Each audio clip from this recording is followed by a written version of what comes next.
السلام عليكم ورحمة الله وبركاته. أنا فرح أحمد وانتوا دلوقتي بتسمعوا بودكاست بصوت فرح. هتكلم النهاردة عن حقيقة مرة شوية. أغلب الناس وخصوصا في مصر جربوها. الحقيقة هي إن مش كل الناس بيدخلوا التخصصات اللي هما بيحلموا بيها. في ناس بتدخل الكلية عن حب، بس على الجانب الآخر في ناس كتير بيدخلوا الكلية عن طريق مكتب التنسيق زي ما حصل مع العبد لله. في ناس كتير بتحصل معاهم إنهم يكونوا قاعدين في المحاضرة والدكتور عمال يتكلم وكل اللي شغال في دماغهم هو انا بعمل ايه هنا، وانا ليه هنا اصلا. انت لو بتحس بكده احب اقولك انك مش لوحدك، ما تقلقش. احنا النهارده هنتكلم عن ازاي تلاقي معنى وتستفيد حتى لو انت مش طايق التخصص اللي انت فيه ومش قادر تحبه. مبدئيا كده حاجه صغنونه تافهه بس مهمه قوي، وهي انك لازم تعترف انك مش مبسوط. مفيش مشكله. يعني تعالوا نضرب مثال. فرح في سنه اولى تجاره كانت كل ما تدخل محاضرة محاسبة كانت بتحس إنها بتتفرج على فيلم هندي، حرفيا فيلم هندي من غير ترجمة. بس مجرد ما اعترفت بكده بدأت تدور على فيديوهات يوتيوب تشرح لها بطريقة أبسط شوية، وبدأت تفهم وتسأل، وده خلى الدكاترة يعرفوها. بدأت تسأل الدكتور ده والدكتور ده، فكل دكتور عرفها. يعني هنا هي اعترفت بالمشكلة فبدأت تتحرك. الاعتراف بالمشكلة بيخليك تتحرك بدل ما انت قاعد مكتئب ومستسلم للحياة. مع ان ده مش اخر الضرب، انت ممكن تلاقي حاجات كتيرة قوي وانت في تخصص انت مش حابه. بجد يا جماعة الكلية هي اكبر لاب تجارب في حياتك. ما تستناش لحد ما تتخرج عشان ما تندمش وترجع تقول يا ريتني كنت جربت. هل هتبقى مبسوط وقتها لما تشوف صاحبك اللي جرى وجرب وفشل ورجع تاني في مكان احسن منك، رغم انكوا انتوا الاتنين ما كنتوش حابين الكلية وكنتوا رايحين جايين مع بعض؟ بس هو اشتغل على نفسه، خد كورسات. قبل ما ياخد كورسات دور على حاجات اللي هو بيحبها. يعني هو في الاول كان زيك، دخل كلية عن طريق مكتب التنسيق، لقى ان هو مش حابب التخصص اللي هو فيه، بدأ يدور على حاجات تانية. لقى مثلا ان هو بيحب البرمجة، بدأ يشوف كورسات عن البرمجة، بدأ يكتشف ان هو بيحب يصور فلوجز بقى ويخرج ويصور ويعمل كونتنت، بدأ يشتغل بده. ففوق وجرب اي نشاط او فرصة تيجي قدامك، ابحث كتير عن ايه المهارات اللي انت ممكن تتعلمها. هتلاقي حاجات كتيرة جدا بره حدود الكلية اللي انت حاططها لنفسك. انت مثلا ممكن تعملي ايه دلوقتي؟ في مسابقة مثلا في اتحاد الطلبة هم اعلنين عنها، جربي تشاركي في مسابقة حتى لو كنتي مش متأكدة من فوزك.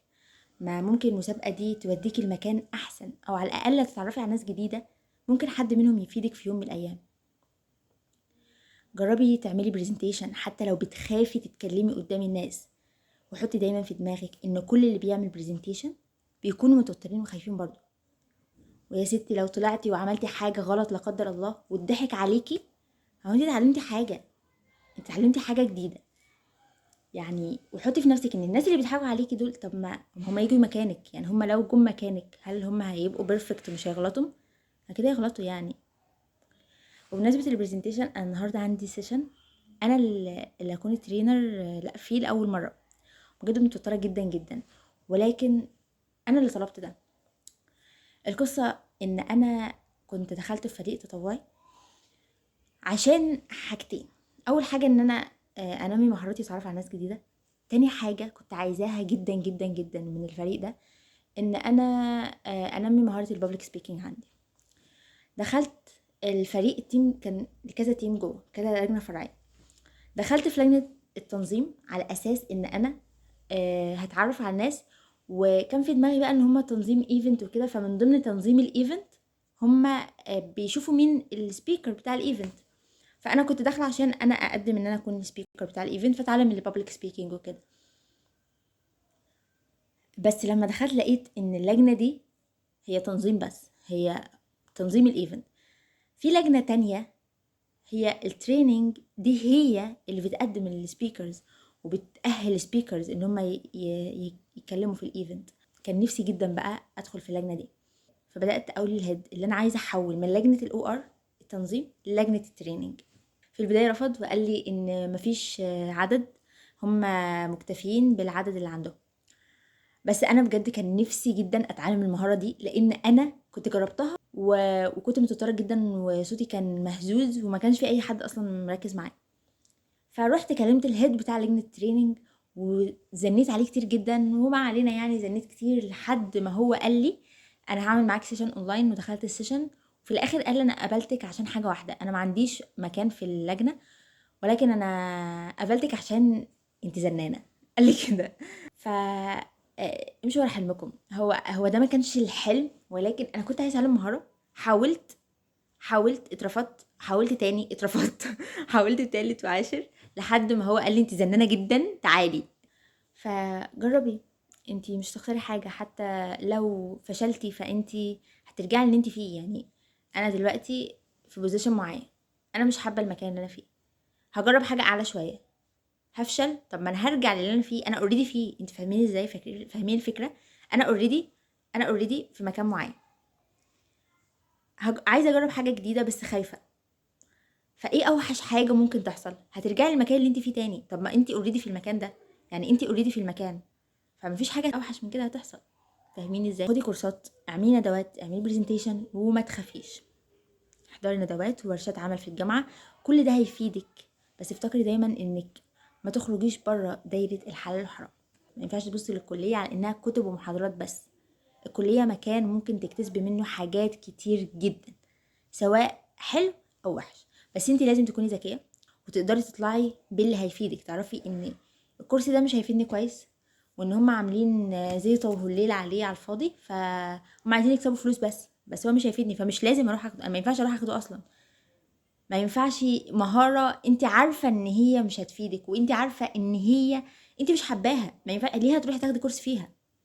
يعني تروحي تاخدي كورس فيها لو انت بقى مخلصه كل المهارات اللي انت حباها وعايزه تتعلمي حاجه جديده انت مش حباها فممكن تحبيها. لا، شوفي الحاجات اللي انت حباها الاول، ابدأي بيها. ممكن يجيلك مثلا فرصة فريلانسنج، ممكن.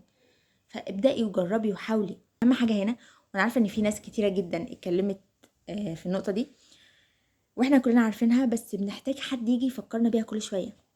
الا وهي ان مش لازم مجال دراستك في الكلية يكون ده مجال شغلك خالص. اكيد انتوا عارفين حاجه زي دي. يعني ياما سمعنا عن ناس عملت شيفت كارير بعد الجامعه، او حتى وهي في الجامعه اكتشفت انها بتحب حاجه تانية، فبدات تاخد كورسات وتطور نفسها وتبحث عن فرص وهي لسه بتدرس اصلا. يعني انتوا عارفين ان كل الطرق بتؤدي الى روما، كل الطرق بتقولك روحي شوفي الحاجات اللي انت حباها وابحثي عنها، وشوفي خدي فيها كورسات جنب الجامعه، مش هيحصل اي حاجه خالص. يعني ناس كتير قوي عملت كده، ليه انت ما تقدريش تعملي كده؟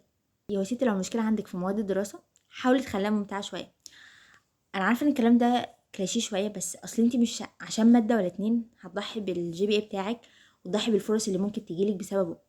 فانت لو الماده ممله، حطي تحدي لنفسك انك لازم هتذاكريها وتعلي درجاتك فيها، وفكك من الريلز اللي ملهاش لازمه، وركزي مثلا على الفيديوهات تشجعك انك تذاكري، زي فيديوهات ستادي وذ مي مثلا. فلتري الفولو ليست بتاعتك على الانستا وخليها كلها الناس بتشجعك انك تذاكري، بتشجعك ان انت تدخلي في انشطه تطوعيه. في ناس انت مثلا عايزه تعملي ماجستير وبس انت مش حابه المجال اللي انت فيه، فانت تابعي ناس بيعملوا ماجستير عشان يديكي حافز ان انت تكملي وتعلي الجي بي اي بتاعك عشان تعملي ماجستير بعد كده في المجال اللي انت عايزاه. بس الاهم انت لازم تقعدي مع نفسك وتقولي لها انك مفيش حل قدامنا غير اننا نذاكرها ونثبت لنفسنا قبل اي حد اننا قدها. نيجي بقى لاخر نقطه، والنقطه اللي أنا كنت عايزه احطها اول نقطه لانها هي بجد بتهدي النفس كده من جوه، وهي ان دراستك ومحاولاتك وسعيك كل ده بيتحسب لك اجر عند ربنا. كل يوم بتنزلي تروحي في الكليه، كل محاضره، كل مذاكره، خلي نيتك لربنا. الرسول صلى الله عليه وسلم عليه الصلاه والسلام بيقول: من سلك طريقا يلتمس فيه علما سهل الله له به طريقا الى الجنه. فانت عاوزه ايه اكتر من كده؟ كل مره بتحاولي فيها حتى لو بتفشلي، بس بدام نيتك الاجر والثواب انت بتقربي للجنه اكتر. وانا شايفه صراحه ان مفيش حاجه احلى من كده. واخيرا وليس اخرا، خلاصه كل ده ان انت مش لازم تحب الكليه، لكن لازم تخرج منها بنسخه احسن من نفسك. كل يوم فرصه تتعلم وتجرب وتبني لنفسك مستقبل انت حابه. انت دايما كتير جدا باللي انت عايزه، وربنا يكبر خاطرنا جميعا ويروق بالنا ويحقق لنا كل اللي احنا عايزينه. وبس كده احنا وصلنا لاخر حلقتنا النهارده. ولو وصلتوا لحد هنا من الحلقه فاحب اقول لكم ان انتوا ناس عسولة قوي وهتحققوا كل حاجه انتوا عايزينها باذن الله. واخر حاجه، شكرا شكرا شكرا شكرا بجد انكم سمعتوني للاخر.